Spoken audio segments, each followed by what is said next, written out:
Hello guys, welcome to our channel. आज हम class 11th के बायोलॉजी का chapter number 1 the living world का लेक्चर नंबर 2 करने जा रहे हैं, जहां पर हम आज मेटाबॉलिज्म एंड कॉन्शियसनेस को देखेंगे।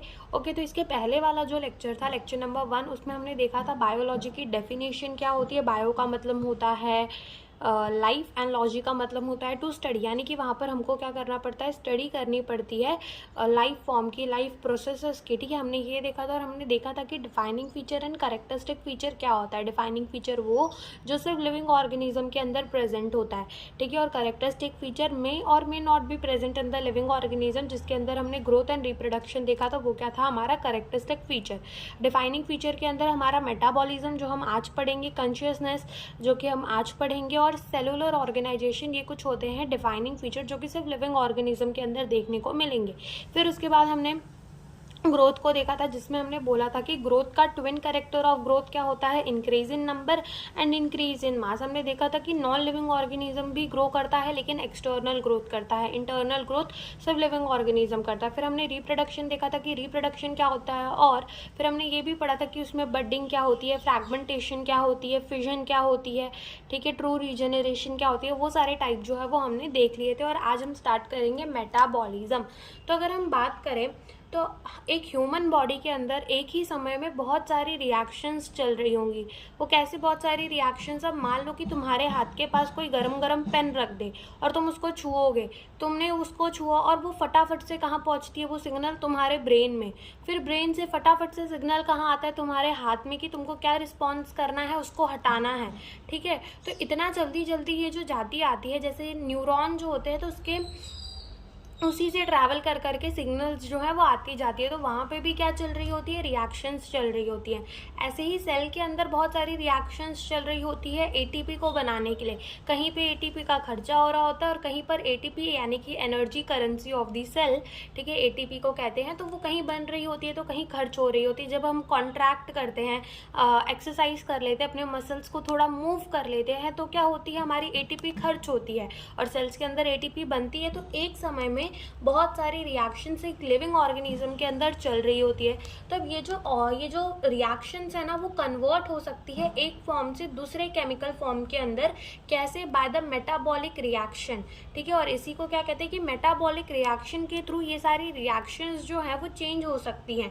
ठीक है, सिग्नल भेजना, सिग्नल फिर आना, ये सारी चीज़ें जो है वो चेंज हो सकती है। तो ये जो सम टोटल होता है कि जितनी भी रिएक्शन इंसान के बॉडी के अंदर चल रही है, sum total of all this reaction, उसी को क्या कहते हैं, मेटाबॉलिज्म कहते हैं। उसी को क्या कहते हैं, मेटाबॉलिज्म कहते हैं। तो हम यहाँ लिखते हैं body of living organism are form of various chemical. जो बॉडी होती है लिविंग ऑर्गेनिज्म की, वो बहुत सारे केमिकल से मिलकर बनी हुई होती है। ठीक है, and this chemical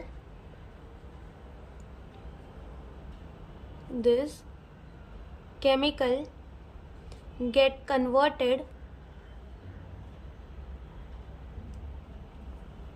from one form to another via metabolic reaction। कि मेटाबॉलिक रिएक्शन से ही ये जो चीज़ें हैं वो कन्वर्ट हो जाती हैं एक फॉर्म से दूसरे फॉर्म के अंदर। ठीक है, और ये जो सम टोटल होता है जितनी भी केमिकल रिएक्शन का एक ह्यूमन बॉडी के अंदर, उसी को क्या कहते हैं, मेटाबॉलिज्म कहते हैं। Sum total of all the reaction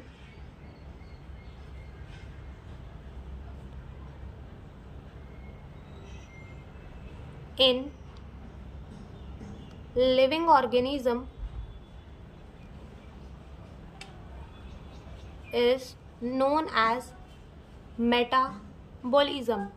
ठीक है। अब मेटाबॉलिज्म भी जो है ये दो टाइप की होती है। इसका मतलब क्या, यानी कि ये जो मेटाबॉलिज्म है, ये जो रिएक्शन है वो दो तरीके से चलती है। एक होती है कैटाबॉलिज्म और एक होती है एनाबॉलिज्म।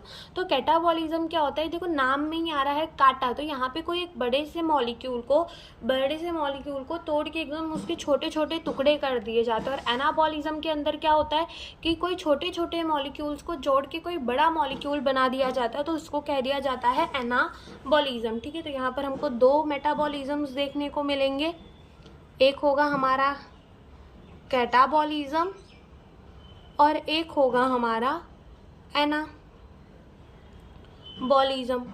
कैटाबॉलिज्म के अंदर क्या होगा, कोई बड़ा सा मॉलिक्यूल होगा, उसको तोड़ के बहुत सारे छोटे छोटे मॉलिक्यूल्स बना देंगे। ठीक है, और एनाबॉलिज्म में क्या होगा, बहुत छोटे छोटे से मॉलिक्यूल होंगे जिनको जोड़ के एक बड़ा सा मॉलिक्यूल बना देंगे, उसको क्या कहेंगे, एनाबॉलिज्म। अब इसमें देखो क्या हो रहा है कि एक बड़ा सा मॉलिक्यूल टूट रहा है और हमें बहुत सारे छोटे छोटे मॉलिक्यूल मिल रहे हैं। तो कैटाबॉलिज्म में क्या होता है, एनर्जी रिलीज होती है, एनर्जी रिलीज। और जब भी एनर्जी रिलीज होती है तो उस रिएक्शन को क्या कहते हैं, एक्सोथर्मिक या फिर एंडोथर्मिक। एक्सोथर्मिक कहते हैं, यानी कि उसमें से एनर्जी जो है वो निकल रही है, एक्सोथर्मिक रिएक्शन होगी। ठीक है, कैटाबॉलिज्म। और अगर हम बात करें एनाबॉलिज्म, तो इसमें क्या होता है कि एना यानी कि कुछ सब जुड़ रहे हैं, तो यहाँ पर क्या होता है एनाबॉलिज्म, यानी कि यहाँ पर क्या होगा, एनर्जी कंज्यूम होगी, और इसको हम क्या बोल देंगे, एंडोथर्मिक रिएक्शन। ओके, और हमारा ये जो मेटाबॉलिज्म है वो क्या है, डिफाइनिंग फीचर है। डिफाइनिंग फीचर का मतलब क्या कि ये हर एक ऑर्गेनिज्म के अंदर, लिविंग ऑर्गेनिज्म के अंदर हमें देखने को मिल जाएगा। अब ये जो मेटाबॉलिक रिएक्शंस होती है ना, इनको हम सेल के बाहर यानी कि बॉडी के बाहर भी करा सकते हैं। मेटाबॉलिक रिएक्शंस को हम बॉडी के बाहर करा सकते हैं, यानी कि लैब में। कोई भी चीज़ अगर बॉडी के बाहर होती है तो हम उसको कहते हैं इन विट्रो, ठीक है, जो कि लैब में होती है।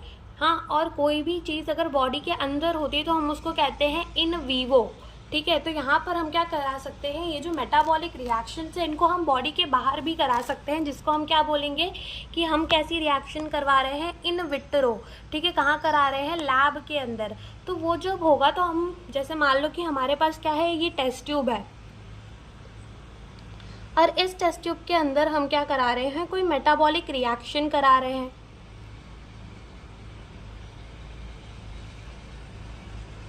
कोई मेटाबॉलिक रिएक्शन करा रहे हैं, तो क्या हम इसको लिविंग ऑर्गेनिज्म बोल देंगे, लिविंग ऑर्गेनिज्म बोल देंगे? नहीं, हम इसको लिविंग ऑर्गेनिज्म नहीं बोल सकते। हम इसको क्या बोलेंगे कि इसके अंदर क्या चल रही है, लिविंग रिएक्शन चल रही है। क्या चल रही है इसके अंदर, लिविंग रिएक्शन चल रही है। तो यही बात हम लिखेंगे कि this metabolic reactions, this metabolic reaction can occur outside the body, या फिर जिसे हम क्या कहेंगे, इन विट्रो।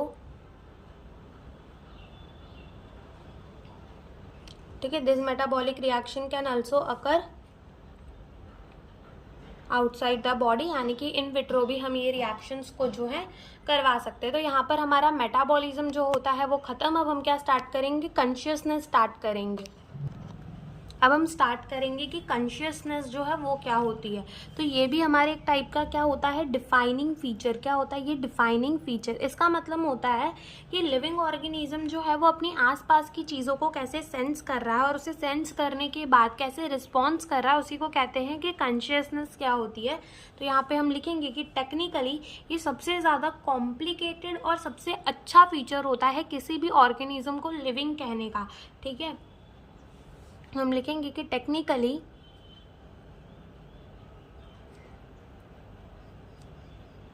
कॉम्प्लिकेटेड एंड सबसे अच्छा फीचर होता है most obvious feature of living organism. ठीक है, और हम क्या देखेंगे कि हर एक लिविंग ऑर्गेनिज्म के अंदर कॉन्शियसनेस तो होती है। All living organism show consciousness, ठीक है, it is a defining feature. ये क्या है, एक डिफाइनिंग फीचर है। अब ये जो कॉन्शियसनेस है ना, तो ये क्या होती है, कॉन्शियसनेस का मतलब क्या होता है कि मतलब हम अपनी सराउंडिंग की, अपनी इन्वायरमेंट की कोई भी चीज़ को सेंस कर पा रहे हैं, तो वो क्या है, कॉन्शियसनेस। और हम अपने आसपास की कोई भी चीज़ को कैसे सेंस कर पाते हैं, तो with the help of the sense organ, ठीक है। सेंस ऑर्गन की मदद से हम अपनी आसपास की कोई भी चीज़ों को क्या कर लेते हैं, सेंस कर लेते हैं, ठीक है। और उसे सेंस करने के बाद हम क्या रिस्पॉन्स देते हैं उस आसपास की चीज़ों में, वो भी हमारी क्या होती है, कॉन्शियसनेस भी होती है। तो कॉन्शियसनेस क्या होती है, सेंस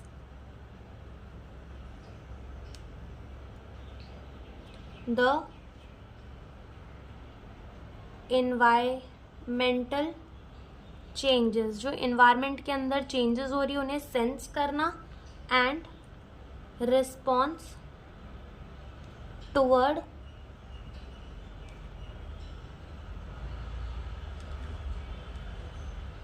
डिफरेंट सिग्नल्स, या फिर ऐसा कह लो स्टिमुली।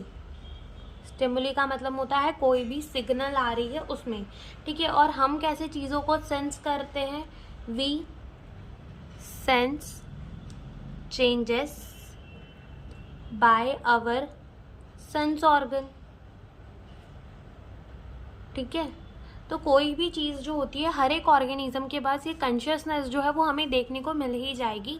अब जैसे मान लो कोई इंसान है और उसके सामने शेर आ गया, तो इंसान सेंस तो कर लेगा ना कि हाँ भाई मेरे सामने क्या है, एक शेर खड़ा है, और वो वहाँ पे खड़े होकर शेर को स्माइल तो देगा ही नहीं, सेंस कर लेगा, तो फिर वो वहाँ से रिस्पॉन्स भी देगा, क्या करेगा, वहाँ से भाग जाएगा। हालांकि भाग तो नहीं पाएगा, शेर उसे पकड़ ही लेगा, लेकिन फिर भी वो कोशिश तो करेगा भागने की, ठीक है। तो ये हर एक लिविंग ऑर्गेनिज्म के अंदर हमें देखने को मिलता है, ठीक है। प्लांट तक ये कॉन्शियसनेस जो है वो दिखाते हैं, एनवायरनमेंट में जो चेंज हो रहा है उसे सेंस करते हैं। अब जैसे ही लाइट आना चालू हो जाती है सुबह के टाइम पे, तो प्लांट जो है जब उनके ऊपर लाइट गिरती है तो उन्हें पता चल जाता है कि लाइट आ गई, और वो क्या करना स्टार्ट कर देते हैं, फोटोसिंथेसिस करना स्टार्ट कर देते हैं।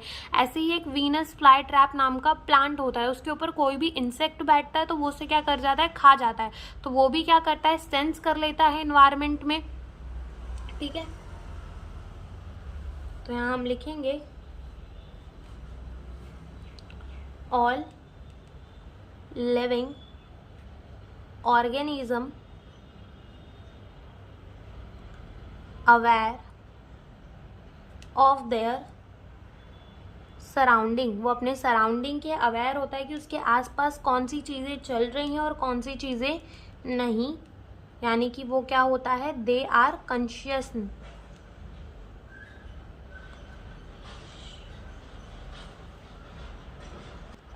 तो अब अगर हम बात करें कॉन्शियसनेस की, तो वो तो हर एक लिविंग ऑर्गेनिज्म जो है वो दिखाई देगा, ठीक है। उसके आसपास जो भी चल रहा है, एक बैक्टीरिया भी होगा और उसे पता चलेगा कि कोई ड्रग डाला गया है उसको मारने के लिए, तो वो अपनी मेम्ब्रेन को ब्लॉक कर लेगा और उस ड्रग को अंदर नहीं आने देगा, ठीक है। यानी कि कॉन्शियस तो हर कोई है, लेकिन अगर हम बात करें सेल्फ कॉन्शियसनेस की, तो वो सिर्फ ह्यूमन के पास होता है। अब एक कॉकरोच को थोड़ी पता होगा कि उसके अंदर कौन सा, उसका रेस्पिरेटरी सिस्टम कैसे है, उसका डाइजेस्टिव सिस्टम कैसे है।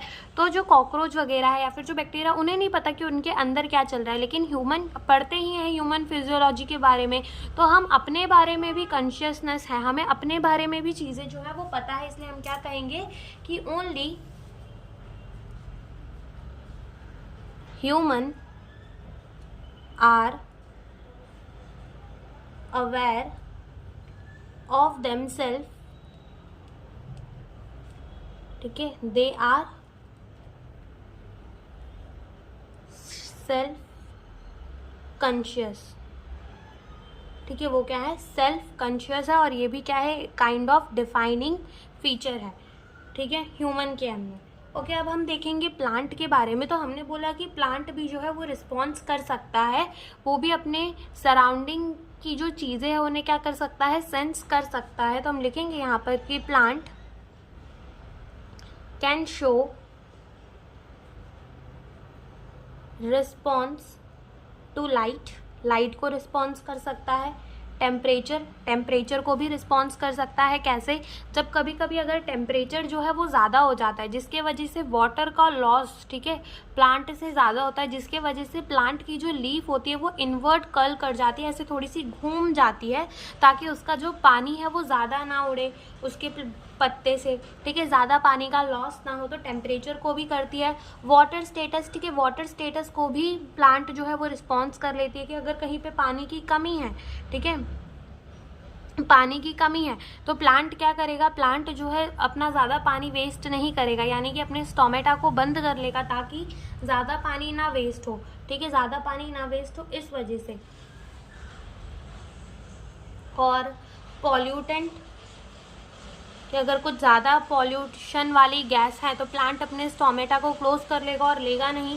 एंड अदर ऑर्गेनिज्म, बाकी के ऑर्गेनिज्म को भी प्लांट जो है वो क्या कर सकता है, सेंस कर सकता है। और इसका तो एक अच्छा एग्जाम्पल क्या हो जाएगा, वीनस फ्लाई ट्रैप का। तो यहाँ पे लिखते हैं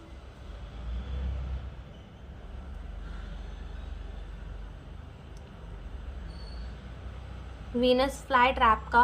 और अगर कभी छुई मुई प्लांट के बारे में सुना होगा जिसका साइंटिफिक नेम जो है वो माइमोसा प्यूडिका होता है, तो उस प्लांट की लीफ को टच करते हैं तो उस प्लांट की लीफ जो है वो बंद हो जाती है, इनफोल्ड कर जाती हैं, तो वो उसको भी सेंस कर लेता है।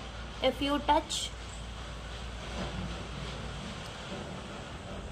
Mimosa pudica plant leaf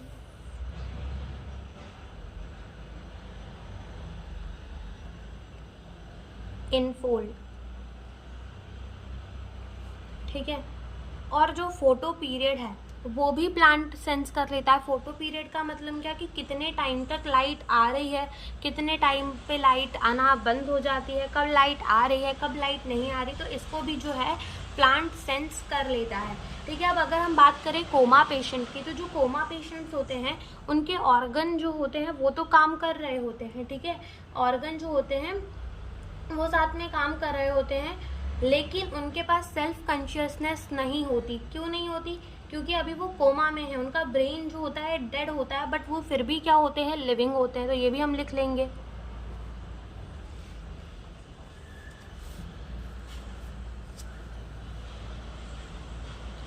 in coma patient their organ are virtually supported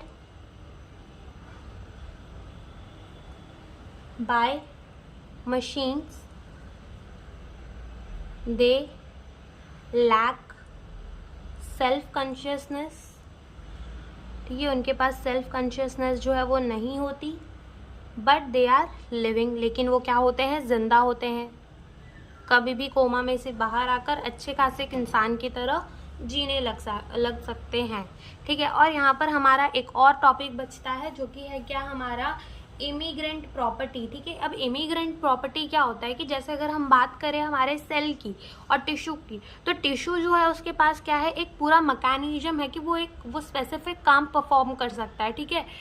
लेकिन अगर हम बात करें एक सेल की, तो क्या जो काम टिश्यू मिलके परफॉर्म करता है वो अकेला सेल नहीं परफॉर्म करता, यानी कि छोटी छोटी चीज़ें मिलके एक अच्छी चीज़ बनाती हैं जो कि अच्छा काम कर सकता है। इसी को क्या कहते हैं, इमिग्रेंट प्रॉपर्टी कहते हैं।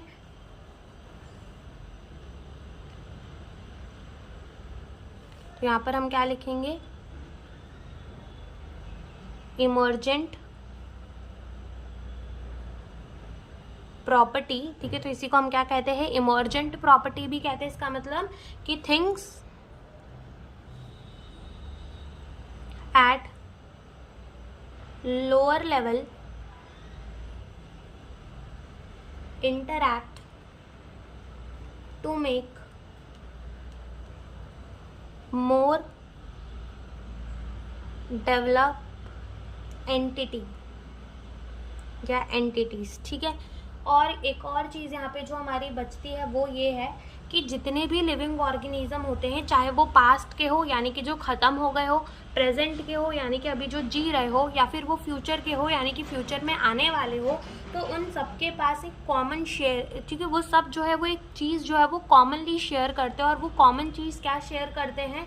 Genetic material, similar genetic material share करते हैं, बट उसमें जो डिग्री है मतलब उसकी जो चीज़ें हैं वो अलग अलग हो सकती है, अलग अलग तरीके से, वरना सारे इंसान एक जैसे दिखते हैं। अगर सबका जेनेटिक मटेरियल एकदम 100% सेम होता तो सब इंसान एक जैसे दिखते हैं, लेकिन सारे इंसान कितने अलग अलग दिखते हैं, ठीक है। यानी कि जो जेनेटिक मटेरियल है वो तो सिमिलर है, वो तो सब पे जाना है अलग, लेकिन वो जो होता है बहुत ज़्यादा वेरी डिग्री का होता है, यानी कि जो चीज़ें हैं उनके अंदर बहुत अलग होती हैं। तो यहाँ पर हम क्या लिखेंगे कि all living organism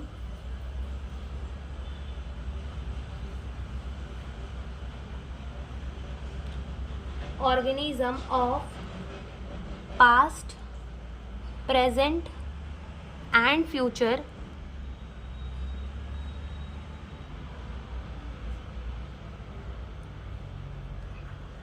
are sharing the common genetic material. Genetic material सबके अंदर कॉमन है, जाना ही है, common genetic material, but of varying degree। तो यहाँ पर हमारा ये जो पार्ट है व्हाट इज़ द लिविंग वो ख़त्म होता है। और इसके बाद जब हम नेक्स्ट लेक्चर में स्टार्ट करेंगे कि हमारे diversity in the living organism, जहाँ से हमारा न्यू एनसीईआरटी में टॉपिक दिया हुआ है, तो ये वाले 2 लेक्चर अगर किसी को देखने हैं, अगर वो बच्चा स्कूल का एग्ज़ाम दे रहा है तो चलेगा, और नहीं देखने हैं तो भी चलेगा, और देखने हैं तो भी चलेगा। लेकिन इसके बाद का जो लेक्चर है जिसमें हम पढ़ेंगे कि diversity in the living world, वो जो है वो ज़्यादा इम्पॉर्टेंट रहेगा। Thank you for watching the video.